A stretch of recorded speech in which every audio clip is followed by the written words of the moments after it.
So I think this year is probably going to be a bad year for camping in general. By that I mean it's just going to be that busy and that bedlam, not just on the campsites but up in the hills as well. I think it's going to be hard to get away from people. I think there's going to be a lot of mess left everywhere. Yeah. Our plan is to stay off the campsites and go quite stealth this year. Stealth as we can anyway, without making ourselves miserable. Just get out of the way, and there's going to be a lot of people moved on the wild camping front at least anyway.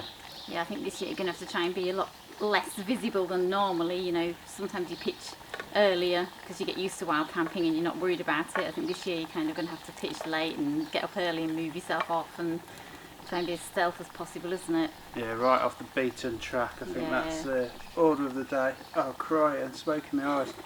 Hopefully this will be our last garden camp video. Gonna camp tonight in some new tents, which is the ionospheres from Snugback.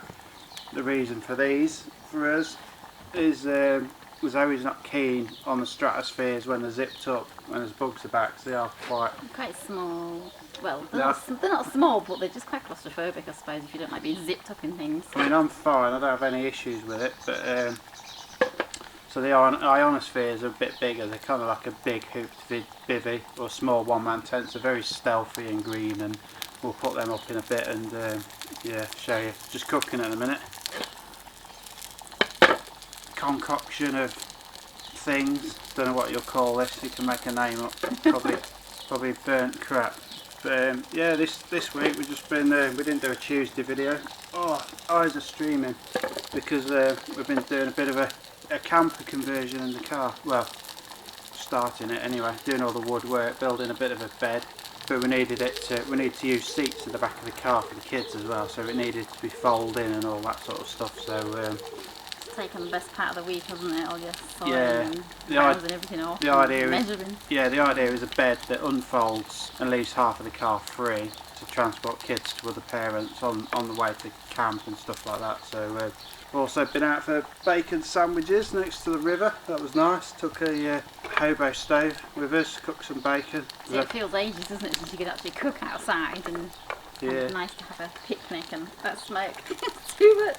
We've also been fab-silling. We've fab-silled near enough every outdoor piece of equipment apart from the tents that we own, like rucksacks, trousers, jackets, boots. Also, it's like the whole garden was fab-silled, like everything. Just bought 5 litres. It was like a production line. Find everything, wasn't it? Fold it all up, zip it all up, get it ready. Yeah, we bought a big tin of it, put it in a spray bottle and just blitzed everything ready for the season ahead. Just always worth doing it once a year, I reckon. So stuff should be nice and water resistant now, but it keeps your clothing breathable as well. So if the water's beading off well, it's going to breathe and you won't sweat from the inside. You know, when it's raining. Oh, my eyes are sweating. I know. Should have worn goggles. Yeah, the good thing about fab sealing everything at once is kind of like then you don't worry when did I do this last and when did I do that. You don't know which jackets you've done and which ones you haven't. So unless you made a meticulous list, it's kind of easier just to do the whole lot in one go. Potatoes, onion rings, sausages, got some beans and some mushrooms. I'm not sure what I'm going to call this, but... A mishmash. Yeah, definitely a mishmash. Smells good though, I'll tell you that. I'm having lentils and mash in a minute. So yeah, as we said, got the ionospheres. We're going to try them tonight. Planning a camp in a couple of weeks' time, but I don't think we're going to take them on this one, because we're just... Oh. Yeah, thanks. Because we are meeting up with a friend and socially distancing, doing a camp. But I think we just want to sleep in the same tent on that one, don't we? Because the bloke we're going with is a bit of a weirdo. Weird, yeah. We like trying murdering us in the sleep. No, just we haven't been out with the Cloud Peak 2 yet. We've only slept in the garden, so we're keen to get out in that, and we'll do the ionospheres another time. But we're just keen to try them in the garden because new toy. It's kind of mad when you've got all these tents you've not used out in the wild, isn't it? Just be sat in your garden, it's unheard of. Yeah. Right, so nearly ready now. Got sausages, onion rings, fried potatoes, mushrooms and beans on the other one. Thank God for beans, because it likes colour. Yeah, I'm just going to sprinkle some grated cheese on those potatoes. Cheese them up a bit. I love griddle pan meals. Yeah, it's kind of like a one pot meal, isn't it? It's good. Right, so I think I'll start dishing this bad boy up. So that cheese smells good melting on there. Just be careful with this, don't want to drop it all on the floor. That would be funny. It wouldn't. I would cry. There we go. Nice. Mashed potato and lentils. It's not better than that, girl. But I'm taking a photo of mine. Does look good. Oh, so good. You want the potatoes? That potato tastes like chippy chips. Does it? It's really good. I'm going to do them again. Yeah. So this is the pack size of Move the over. ionosphere. This is how it comes originally. Yeah, I packed mine like that because just because it fits in my bag better. And poles are somewhere. Beep beep beep. Poles are there, but they just slot down the side of my bag, so that goes that way. I don't like trying to put tents inside my rucksack when they're like that. I mean, it does fit in perfectly well, but normally when you carry the tent and I carry like the outer and the poles and the pegs, I like to stack everything on the back, up like that. it? So sleeping bag, roll mat, all like that. I don't like it long ways. So yeah, anyway, gotta put them up now. Well, you're gonna balance that then. Right, so we're all set. Well, not completely all set up, but this is it with the outer on. And then that's just the mesh inner. So Zoe next to it, you can sort of... This would be quite good if you just wanted to go in the summer and you don't want bugs on you. You can just use it as a kind of mesh tent. It's quite nice. Yeah, I mean it is inner first, so if it's raining, piddling it down, you're going to get a bit of wet in there.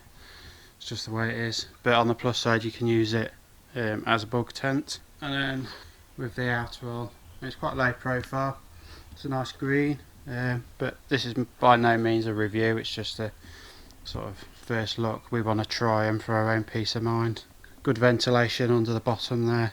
But one thing I did notice about is the sheer amount of pegs this thing takes. I mean, it'd be good in the wind because of the amount of pegs, but I think it's something like 16 or 18 it does pegs. seem a lot of pegging points for a small lightweight shelter, yeah. Yeah, I mean... So you have to get some light pegs.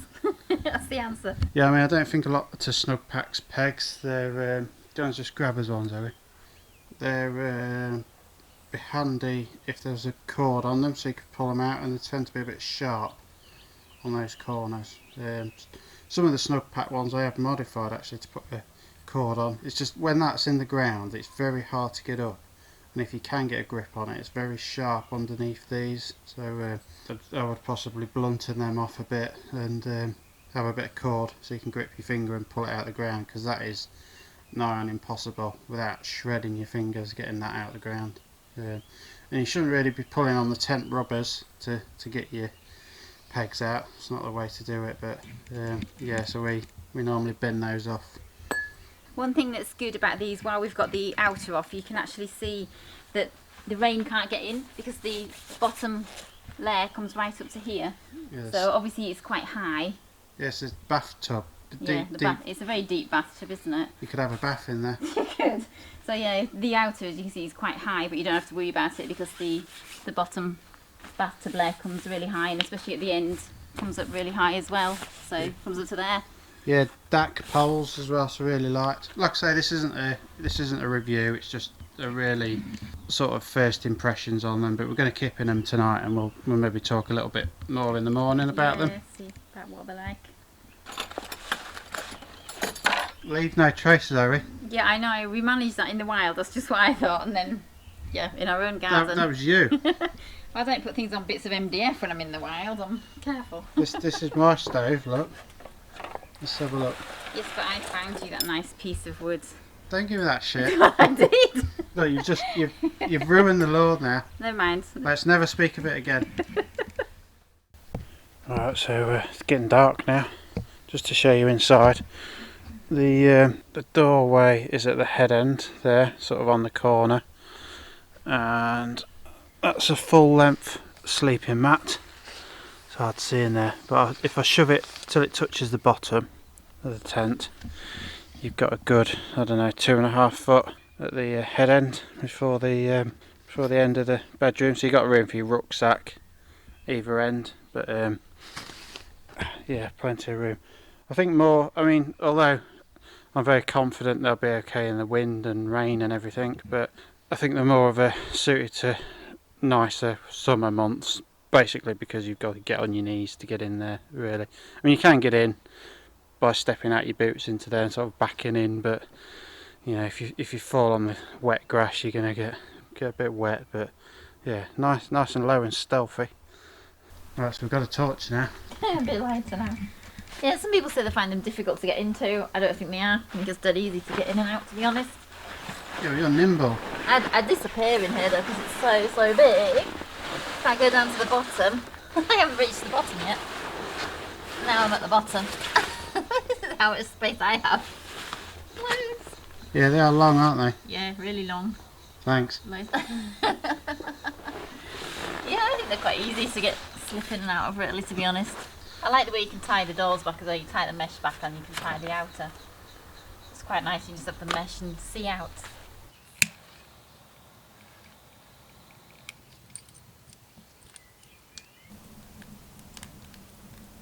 Where's my brew? Right, so we're in the tent now. Say hello, Zoe. Hello. I'm in my tent. Yeah, we're in separate ones, obviously. So yeah, bedtime. Not much more to say than that. Just, I mean, you'll fit two in these, but you'd be a very tight squeeze. Be all right until you actually rolled over, and then you'd hit somebody in the back with your knee, I think, really. Yeah. So we'll say good night, and we shall see you in the morning. Yeah, I'm not sure I'm liking all this separation. Can still hear each other though. So yeah, we'll catch you in the morning. Bye for now. See you in the morning.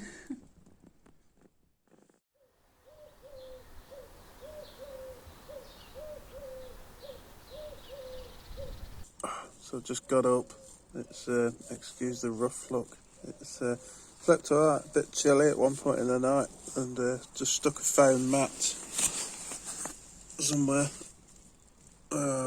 under there on silver thing.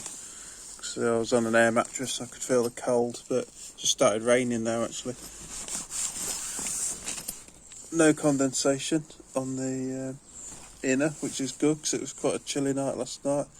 Nice amount of breeze comes under, to be fair, but yeah, just going to get up now and get a brew. But yeah, it started raining, so I'm going to leave them up and see how they fare in the rain. So what did I think about sleeping in the ionospheres? Pretty roomy, to be honest. In fact, it's so big that I found that the mat kept sliding away and I ended up off it completely. So obviously there's plenty of room. And that might be helped a bit by having your rucksack at the top. I suppose it will keep everything in place, and maybe you'll fill the sides with bottles of water and things that you normally have camping with you. It was quite breezy at parts last night, so I thought there was no condensation at all. There's lots and lots of ventilation. I'll just show you the sides and everything. There's just loads of gap. The air can come in. Lots of ventilation, so no condensation whatsoever in here, which is great.